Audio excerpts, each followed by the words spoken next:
محافل کا سلسلہ جاری و ساری ہے، اور ہم اللہ پاک کی بارگاہ میں کروڑہ مرتبہ شکر ادا کرتے ہیں کہ باری تعالیٰ اس فتنے کے دور کے اندر تو نے ہمیں مسلک حق اہل سنت و جماعت کی پہچان عطا فرمائی، اور ایسے لوگوں کی دوستی اور سنت عطا فرمائی کہ جو تیرا ذکر کرتے ہیں، تیرے محبوب کا ذکر کرتے ہیں، تیرے محبوب کی آل کا ذکر کرتے ہیں، اور تیرے محبوب کے اصحاب کا ذکر کرتے ہیں، تیرے محبوب کی امت کے اولیاء کا ذکر کرتے ہیں۔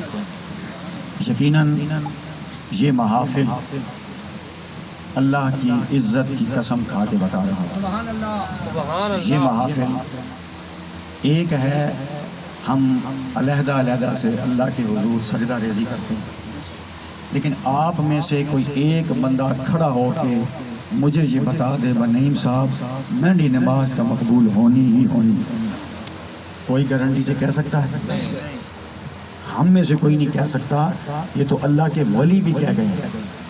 عاجزی اور انکساری اس حد درجے کی تھی کہ وہ کہتے تھے پتہ نہیں یار ہماری نمازیں اللہ کے حضور قبول ہوتی بھی ہیں کہ نہیں۔ یہ تو اللہ کے ولی تھے۔ اور آل رسول حضرت زین العابدین کا قصہ میں اکثر مجالس میں بیان کر چکا ہوں کہ طواف کعبہ ہو رہا تھا، سحری کا وقت تھا، تو ایک شخص غلاف کعبہ کو تھام کر اتنے درد سے چیخیں مار رہا تھا، رو رہا تھا کہ جتنے مطاف کے اندر کعبۃ اللہ کا طواف کرنے والے تھے ان کے دل بھی نرم پڑ گئے، بسیج گئے، اور اللہ کے حضور دعا کرنے لگے کہ باری تعالیٰ یہ پتہ نہیں تیرا کون سا گناہ گار بندہ ہے کہ جس کی اتنی آہیں ہیں، اتنی سسکیاں ہیں، اتنی چیخیں ہیں، ہمارے دل ڈر گئے، پتہ نہیں کائنات کا سب سے گناہ گار ترین شخص شاید یہی ہے۔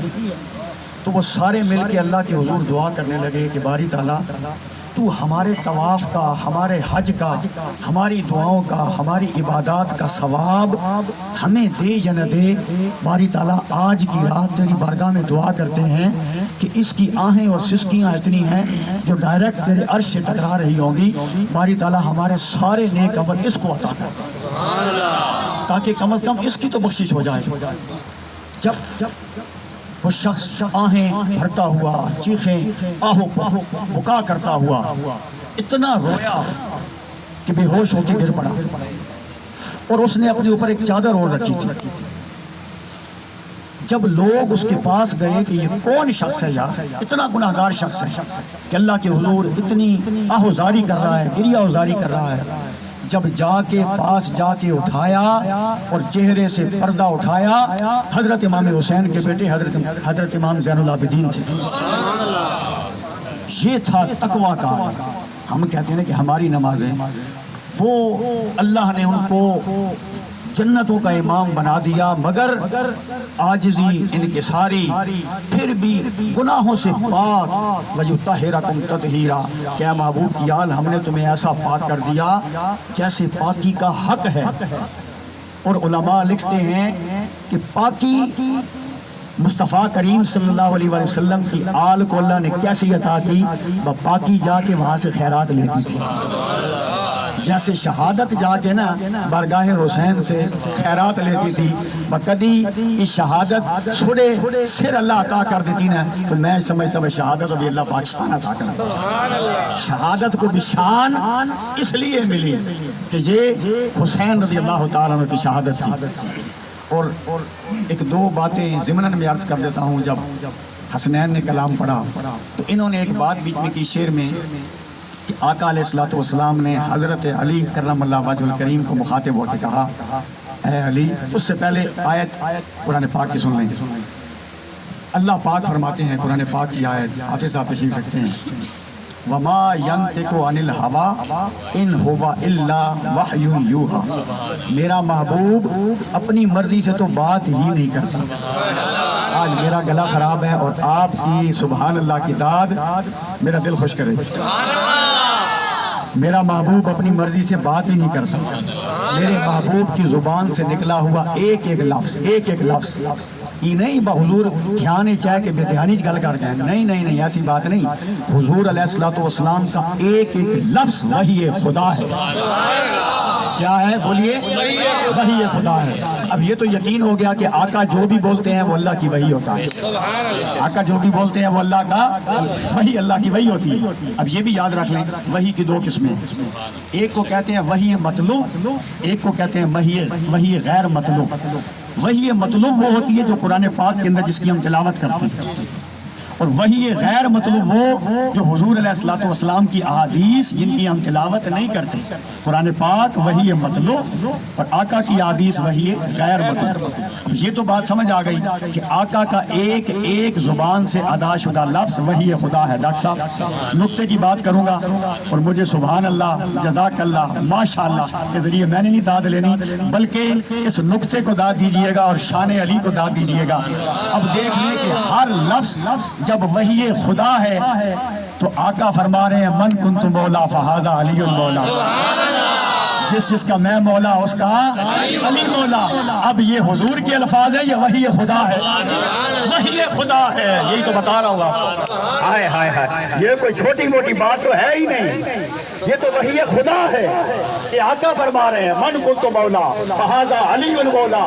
اب اس مولا کا مطلب ولی لے لیں، اس مولا کا مطلب سردار لے لیں، اس مولا کا مطلب دوست لے لیں، اس مولا کا مطلب مالک لے لیں، جس معنی میں بھی بات کریں بس جس کا میں ولی اس کا علی ولی۔ نعرہ تکبیر، نعرہ رسالت، نعرہ حیدری، حیدری۔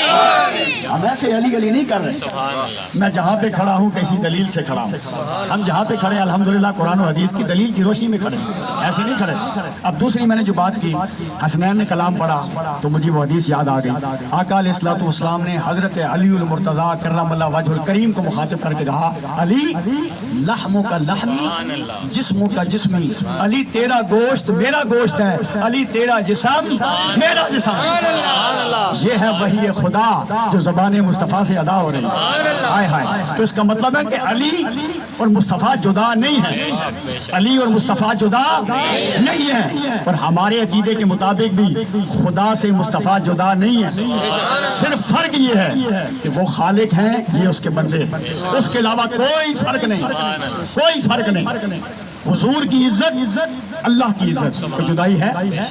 حضور کی عزت اللہ کی عزت، حضور کی بے ادبی اللہ کی بے ادبی، حضور کی گستاخی اللہ کی گستاخی، حضور کی محبت اللہ کی محبت۔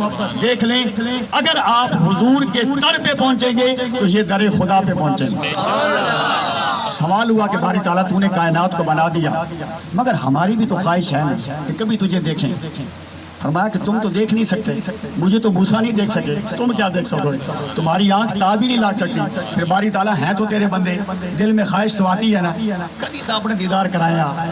حضرت موسیٰ علیہ السلام کے دور میں ایک شخص جس نے جب حضرت موسیٰ علیہ السلام سے توحید کا ذکر سنا، توحید کا تذکرہ سنا، اللہ کی وحدانیت کا ذکر سنا اور اللہ کی صفات سنی تو کہنے لگا اوئے، اب پنجابی میں بتا تو ہائے ہائے ہائے ہائے بھائی کیڑی سونی ذات ہے یار، ماں تو پتہ ہی کوئی نہیں لگا۔ اب جب سے اس نے ذات خدا کے بارے میں سنا، اب اس نے اپنے ذہن میں ایک تصور بنایا کہ رب کیسا سونا ہوگا۔ اب وہ جنگلوں میں پھر رہا ہے، بکریاں چرا رہا ہے، چھیڑو ہے، زبان پہ کیا کہہ رہا ہے رب کریم تو کدی میرے کو ہمیں آنا ہے تو میں تو نے سریج والا تیل لائی باری تعالیٰ تو کدی میں نے کو ہمیں آنا میں تو نے سریج کدی نہیں کریاں، پیار سے وہ کہہ رہا ہے۔ اب حضرت موسیٰ علیہ السلام کا گزر ہوا، جب وہ یہ کلمات کہہ رہا تھا حضرت موسیٰ علیہ السلام برہم ہوئے تو تم شرک کر رہے ہو، تم اللہ کی گستاخی کر رہے ہو، تم تو واجب القتل ہو، اور سزا دینے کے قریب تھے کہ اللہ کی وحی آ گئی، اے موسیٰ انہنا انج نہیں کرنا، باری تعالیٰ یہ تو تیری ذات کی تیری بارگاہ کی بے ادبی کر رہا ہے۔ نہیں، اللہ پاک نے فرمایا موسیٰ اس نے دل نہیں ہے تھکا، اس کا اپنے مطابق میں سمجھے ہی جے آ رہے ہیں، تو بیانا باری تعالیٰ تو میں نے جان بھی منگیا میں جان بھی دے لیا۔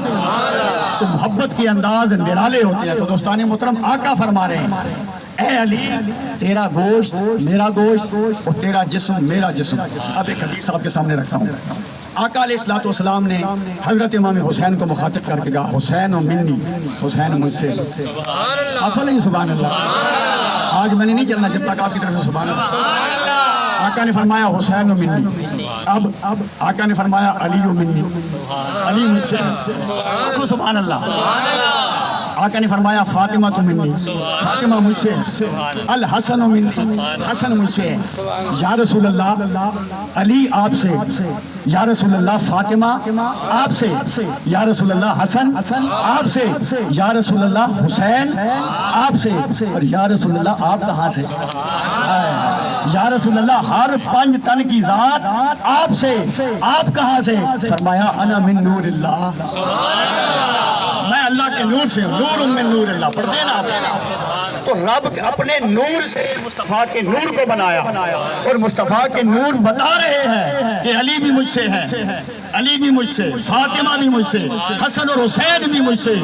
اس لیے اعلیٰ حضرت نے کہا کہ بچہ بچہ نور کا. یہ کیسے شعر ہے جی؟ تیری نسل پاک میں ہے بچہ بچہ نور کا، تو ہے اہل نور تیرا سب گھرانہ نور کا، تو ہے اہل نور تیرا سب گھرانہ نور کا. ایک بات اور بھی یاد رکھنا، یہ ابھی ذی الحج کا مہینہ گزرا.